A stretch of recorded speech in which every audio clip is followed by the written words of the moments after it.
Dear students, आज अपन मानव का पाचन तंत्र है उसका अध्ययन करेंगे। मानव का पाचन तंत्र।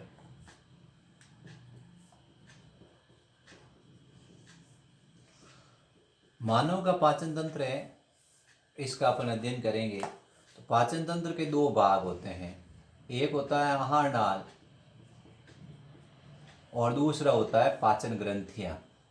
ठीक है, आहार नाल और पाचन ग्रंथियों के मिलने से क्या होता है, मनुष्य का पाचन तंत्र बनता है।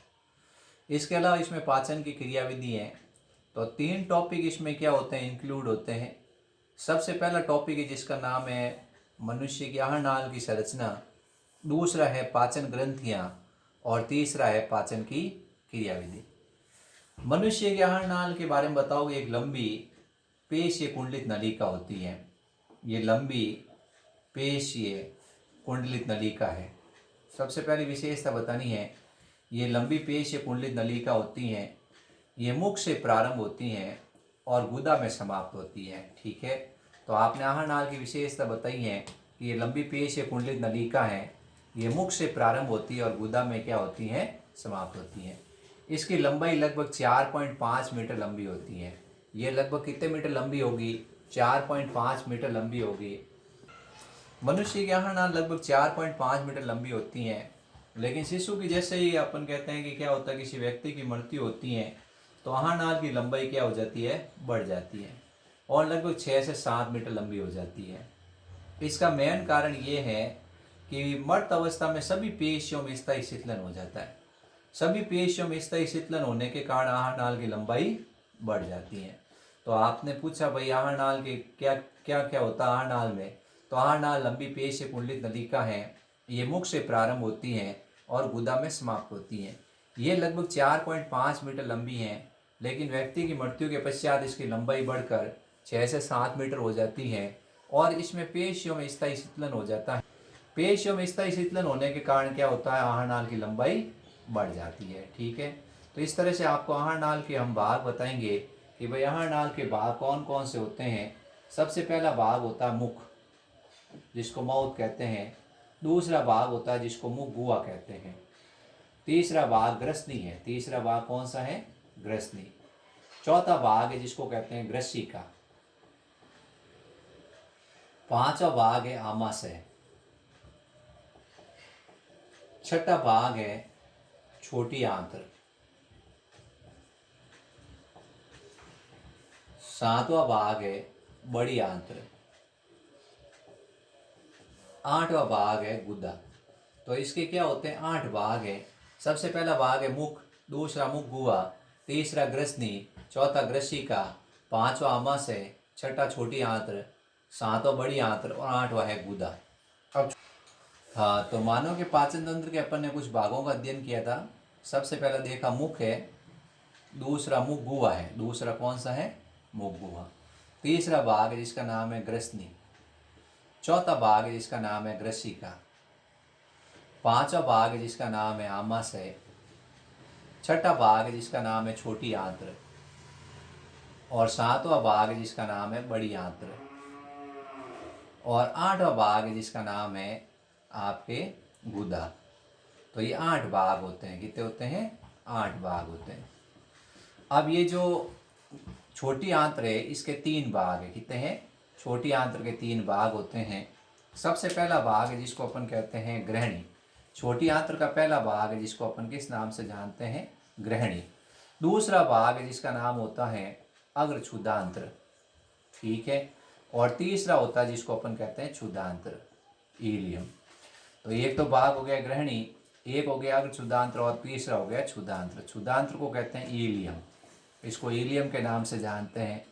इसको कहते हैं जूजेनम के नाम से और इसको कहते हैं ड्यूडोनम।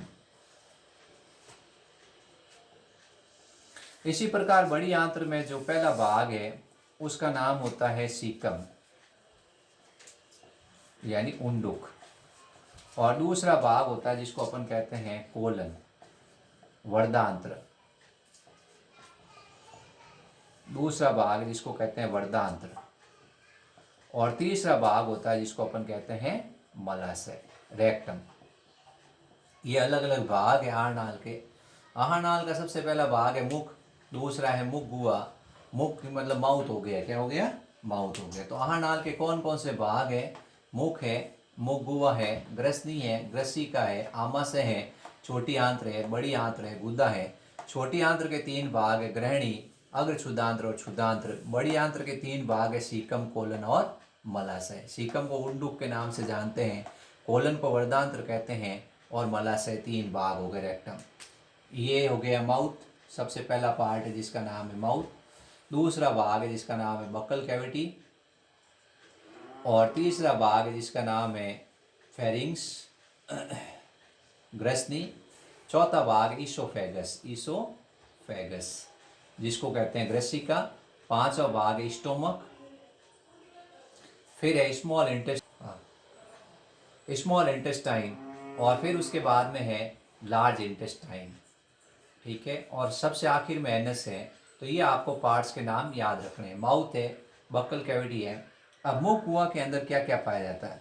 मुख गुहा के अंदर एक तो लार ग्रंथियाँ पाई जाती हैं। मुख गुहा के अंदर एक संरचना का नाम होता है लार ग्रंथियाँ। दूसरा, मुख गुहा के अंदर होते हैं दांत, और तीसरा मुख गुहा के अंदर होती है जीवा। ये 3 तरह की संरचनाएं किस में पाई जाती हैं? मुख गुहा में पाई जाती हैं। तो अब बच्चों अपन लार ग्रंथि के बारे में पढ़ेंगे। किसके बारे में? लार ग्रंथि के बारे में। सबसे पहले बताओगे लार ग्रंथि है, ये मुख गुहा में पाई जाती है। कहाँ पाई जाती है? मुख गुहा में। लार ग्रंथि मनुष्य के मुख गुहा में पाई जाती हैं, और लार ग्रंथि के द्वारा क्या होता है? लार का स्त्रवण होता है। अब लार ग्रंथि के नाम याद करने हैं। सबसे पहली लार ग्रंथि है जिसको अपन कहते हैं अधोजीवा, अधोजीवा लार ग्रंथि, ठीक है। दूसरी होती है जिसका नाम होता है अधोजंभ या अधोहनु, और तीसरी लार ग्रंथि होती है जिसका नाम होता है कर्णपूर्व। तो 3 जोड़ी लार ग्रंथियां पाई जाती हैं मनुष्य के अंदर, अधोजीवा, अधोजंभ और कर्णपूर्व। जो अधोजीवा है उसको कहते हैं सबलिंगुअल, सबलिंगुअल, और अधोजंभ को सब मैंडिबुलर, और ये कर्णपूर्व इसको कहते हैं पैरोटिड।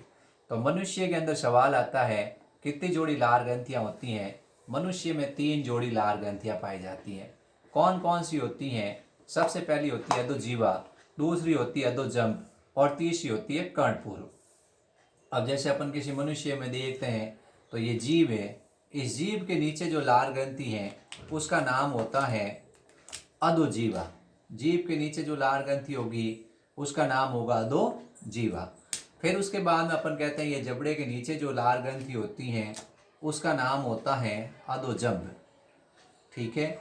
और तीसरी, कान के नीचे जो लार ग्रंथि होती हैं, ये कान है, इसके नीचे जो लार ग्रंथि है उसका नाम होता है कर्णपूर्व। तो 3 लार ग्रंथियाँ होती हैं। एक कान के नीचे होती है जिसका नाम होता है कर्णपूर्व, जबड़े के नीचे होती है उसका नाम होता है अधोजंभ या अधोहनु, अधोजंभ लार ग्रंथि, और तीसरी लार ग्रंथि होती हैं जिसका नाम होता है जो जीवा के नीचे होती हैं अधोजीवा।